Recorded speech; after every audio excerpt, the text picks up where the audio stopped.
Hello everyone, this is your educator Mansi Gupta. Welcome to ready for study. आज हम class 10th की social science यानी कि एसएसटी की वर्कशीट करने जा रहे हैं। ये आपकी एसएसटी वर्कशीट 70 है और इसकी डेट है 20 जनवरी 2022। ठीक है, तो यहाँ पर आपको अपना नाम लिखना है, यहाँ पर आपको अपने टीचर का नाम लिखना है जो आपको एसएसटी पढ़ाते हैं। देन आपको आपकी वर्कशीट जो है वो स्टार्ट करनी है।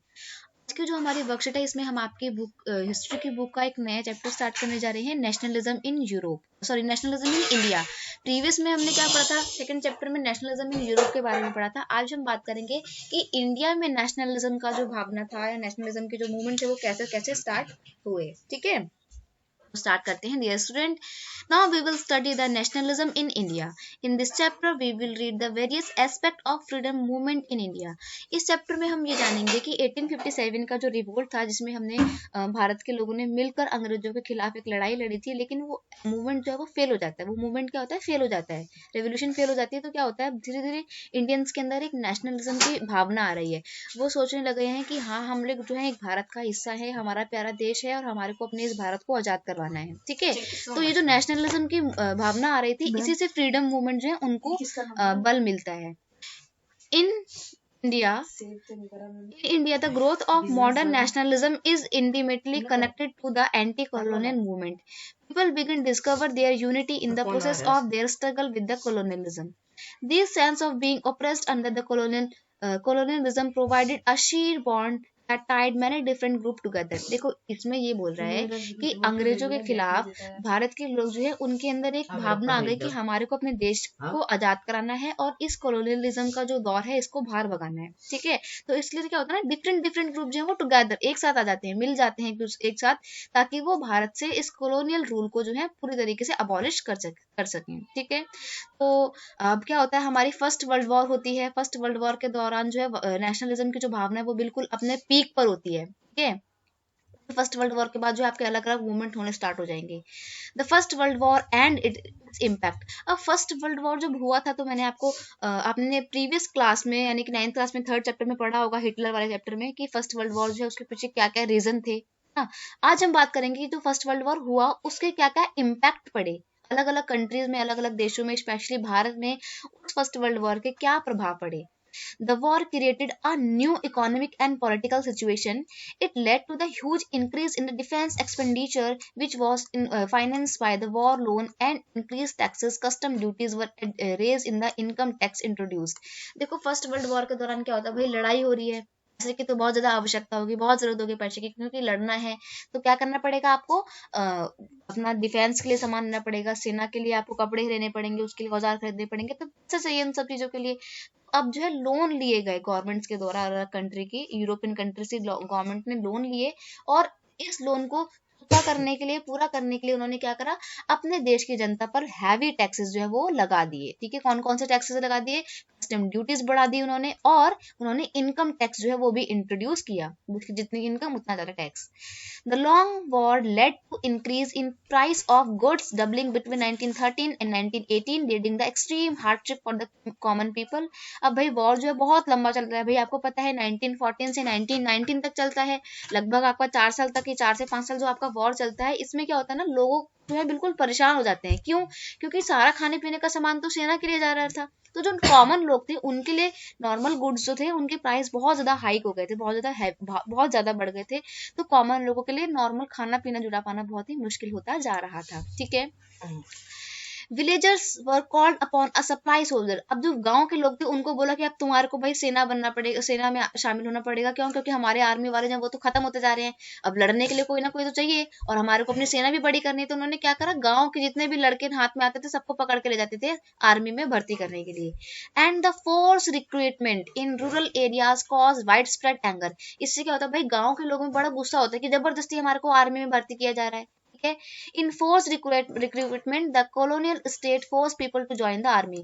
इसमें गवर्नमेंट ने जो है यानी कि ब्रिटिश गवर्नमेंट ने भारत के लोगों को स्पेशली फोर्स किया कि जाइए आप आर्मी ज्वाइन कीजिए और भारत की तरफ से लड़िए।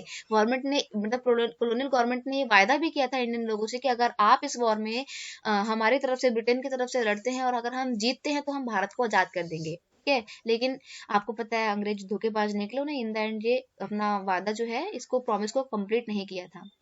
Further, in 1918, 1919 and 1920 to 21, crop fail in many parts of the India. India के बहुत सारे एरिया में क्या होता है ना, क्रॉप फेलियर हो जाता है, यानी कि जो खेती होती है, जो फसल उगाई जाती है, वो बेकार हो जाती है।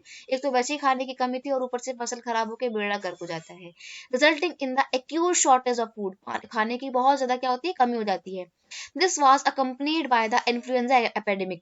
और उससे भी बड़ा क्या होता है, एक और वर्स्ट कंडीशन हो जाती है कि जैसे हमारे कोरोना, अभी जैसे कोरोना की महामारी फैली हुई है ना भारत में, पूरे वर्ल्ड में, वैसे ही फर्स्ट वर्ल्ड वॉर के दौरान पूरे भारत में इन्फ्लुएंजा की बीमारी जो है वो फैल जाती है। Okay. According to the census of 1921, 12 to 13 million people died as a result of famine and the epidemic. तो भूखमरी से और इस बीमारी की वजह से पूरे के पूरे वर्ल्ड में लगभग लगभग 12 से 13 मिलियन लोग जो है वो मर जाते हैं। ठीक है, तो ये तो था आपका फर्स्ट वर्ल्ड वॉर का इम्पैक्ट, और आपको कुछ स्टार्टिंग थी चैप्टर की, थीम थी नेशनलिज्म इन इंडिया की। अब हम इसके कुछ क्वेश्चन देखते हैं। पहला क्वेश्चन क्या है आपका, बोलता है, पहला क्वेश्चन बोलता है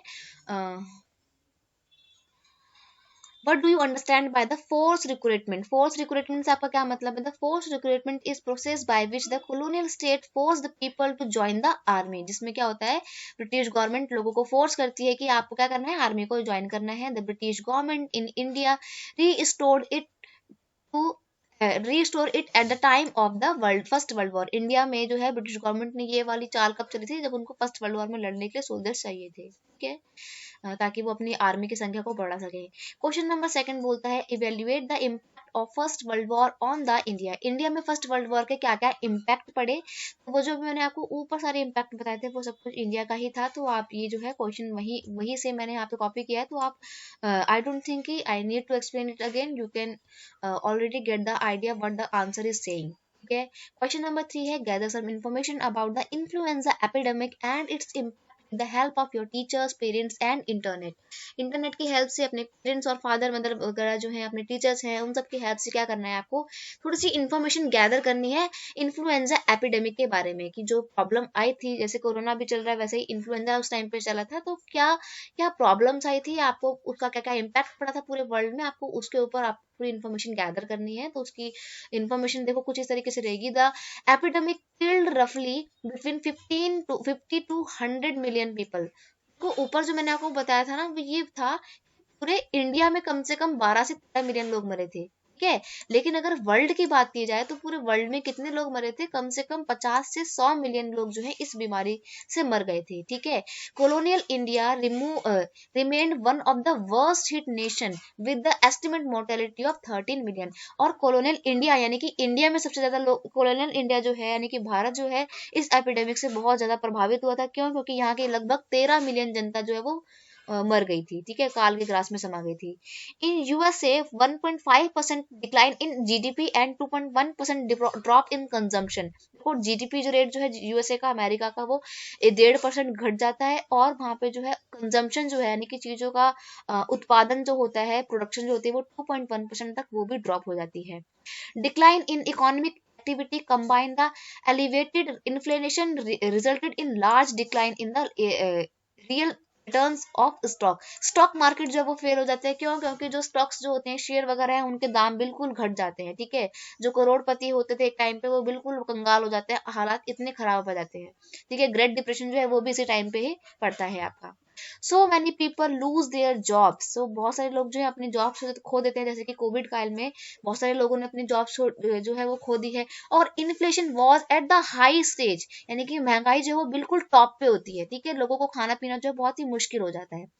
तो यही आप इस कंडीशन को आज की कंडीशन से रिलेट कर सकते हो। जैसे आप अभी अपने घरों में बैठे हो, जॉब्स लोगों के पास नहीं है, चीजें इतनी महंगी हो रही है, तो वो सब कुछ उस टाइम पे भी था।